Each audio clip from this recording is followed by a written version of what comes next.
Jordan Neely, a black 30-year-old homeless man, boarded a northbound subway train in New York City on the afternoon of May the 1st.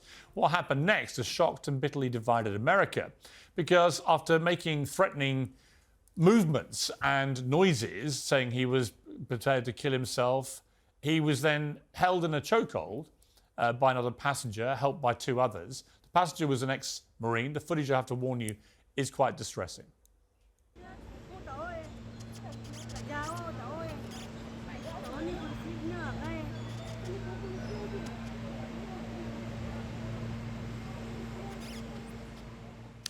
So that went on for several minutes. Now, Jordan Neely was mentally unwell, schizophrenic, it appears. He'd been arrested 42 times before, including 4 times for assault. His killer, of course, couldn't have known that. And by killer, I mean the ex-Marine who did the chokehold. He did end up actually killing Neely, who died in his arms from the chokehold. After boarding the train originally, Neely had begun shouting. He said he needed food and money. He didn't care if he went to jail, didn't care if he died. Well, the person that put him in the chokehold was Daniel Penny, a 24-year-old ex-Marine. And after Jordan Neely died, Penny has now been charged with manslaughter and faces up to 15 years in jail if convicted. Besides being obviously shocking, the case has ignited debate about everything from race to justice to out-of-control urban crime and the way a society should treat its most vulnerable people. Daniel Penny's critics say he's a violent vigilante who killed a mentally ill man. His legions of supporters lionize him as a hero who acted to defend fellow passengers.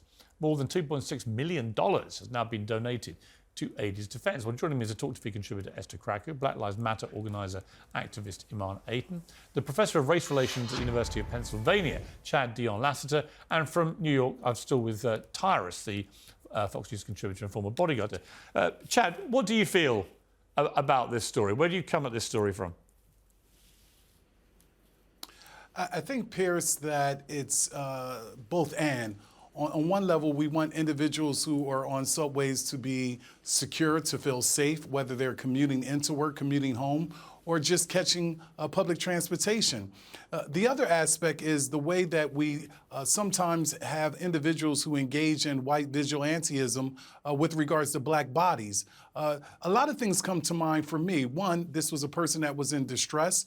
This was a person that was emotionally unraveling. This was a person that, of course, individuals who were on that subway platform did not know he had mental health issues, but we need to do a better job of making sure that our transit systems have people who are trained in mental health first aid. We need to also look at the way that we treat individuals and not making sure that we don't stigmatize them. And so, once again, we know that in our democracy here in the United States, a lot of people are going to be seduced by the black-white binary.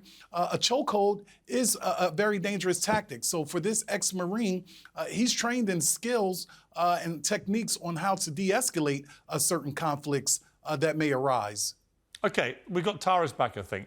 I mean, Tyrus, my view of this, and obviously I want to wait now for the proper court trial and see what happens and what emerges, but my view is it's very hard to say that this ex-Marine was acting malevolently. I don't think he meant to kill this young man. I think he wanted to subdue him and protect other passengers from what he thought was a threat.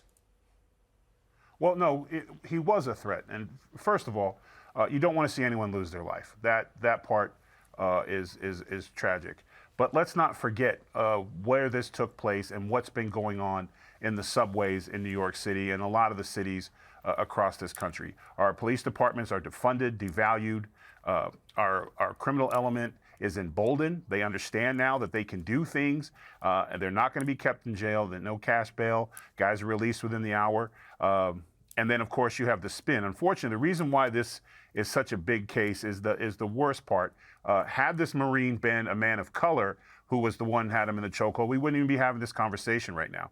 The two men who were holding his arms, because it was a fight, it was a struggle. Let's not forget that. Let's not forget that 90% of the victims that we see in the subway are women. And there's enough videos, and I, for one, was glad to see men showing up again instead of holding camera phones and video recording women getting the life beat out of them in the subways or people being shoved and attacked. And he was walking up and down, and a subway basically is a human lunchbox. There's not a lot of room in there. And he's walking up and down saying he's going to hurt. He doesn't care if he goes to jail. He doesn't care if he hurts someone. He's basically threatening everybody. And it wasn't like the Marine was like, hey, I'm going out to attack a person of color today.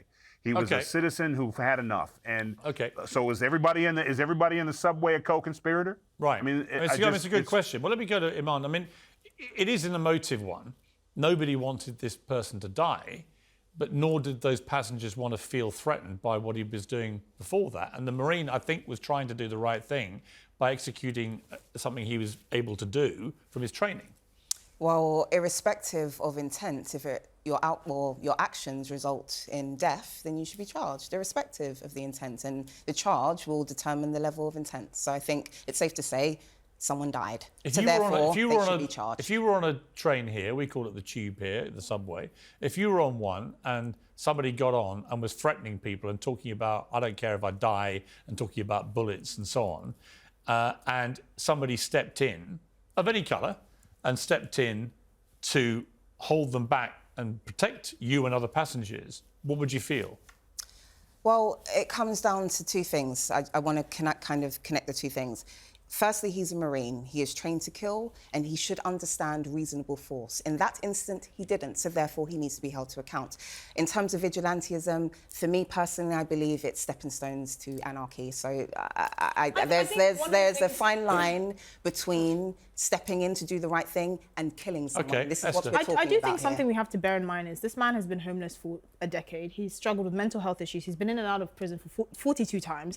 He shouldn't have been out in the public. That's something we can all concede agree on, with, yes. obviously.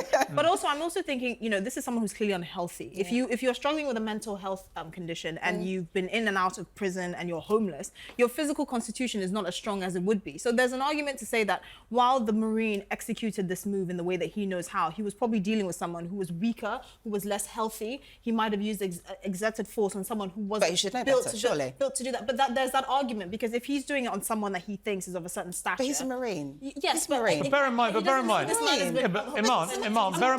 But Iman, he'd also, in all fairness, he was Marine, warned. right? He was warned by another passenger, the Marine. He was warned, look, be careful you don't kill him here. You'll be on a charge. This was after about 2.5 minutes. And he stopped, but he was waiting. He asked them, call the police, call the police. He was waiting for help to come to take him. So this is, I don't think it was a deliberate act to kill this person. Oh, no one's disputing that point. I think Well, actually, Alexandra Ocasio-Cortez, the Democratic congresswoman, she came out immediately and tweeted, "This was a public execution," which I thought was. that's different to being. But I thought that was unbelievably stupid. But that's different to being intentional. Yes, it may have felt that way to people, but there's a difference between intentional. Exactly. That's supposed to matter, and I think obviously that's irresponsible. I do think what we have to be careful of is not racializing this, because I often say that when you racialize something like this, you have victims of black victims in someone like the southern side of Chicago that are thinking, my black son was killed last week by a black perpetrator. Why isn't he making national news? But also, this is not like George Floyd, where we all watched for 8.5, nearly 9 minutes, a clearly racially motivated white police officer snuff the life out of George Floyd. This is more of a social issue. This is a quarter of that time and was actively engaged. I just don't. I mean, let me bring Tyrus back in here. I just think that people are always very quick. They're always very quick as to make it. As fast as I can. How many people in this panel have been in a fight? How many people in this panel have actually been in a fight? Because I've been in one. I've been in brawls. I've been where guys have tried to have a knife or whatever. And if he was so weak, I don't know if the issue. I don't know if the issue is whether or not a person down? has been in a fight or not a fight. I think there's a lot of things that need to be unpackaged real life here. situations. This is like people always telling police what they should do in the middle of an emergency. I think it's more complicated than that. It took 2 men to hold him down. Jump in it wasn't here, like he was weak. All right. Chad, talk finish over what you one want to another. say. No, if I could finish, you can have the what I rest wanted of to the say Okay, wait a second. earlier, Let's get it question. right. Let Tyrus finish what he said, then Chad, you respond. Because armchair quarterback, what someone does in the moment, in a minute of battle. Now let's not forget that he had mental issues. It also wasn't just the Marine. 2 other men had to hold him down while he fight and struggled, which means that one man could not keep him down. Again, it's tragic that he died, but let's not sit there and pretend like it was the innocent thing. Until you've been in a real-life situation where you have to make split-second decisions, then you have the right to criticize. Okay, Chad, you respond to that? Okay, so we heard you. So one, the question of whether or not people have been in fights or not, to me, is insignificant because a lot of us have goes to not been motive. able to be You're in fights speaking from because what we experience? practice. Let me finish. Let's have a level of civility. Answer Let me the finish. question, bro. On Can you one answer level, the question? there are You have no individuals. idea what There you're are talking individuals about. who are You're making talking nonviolent. points. That's number one.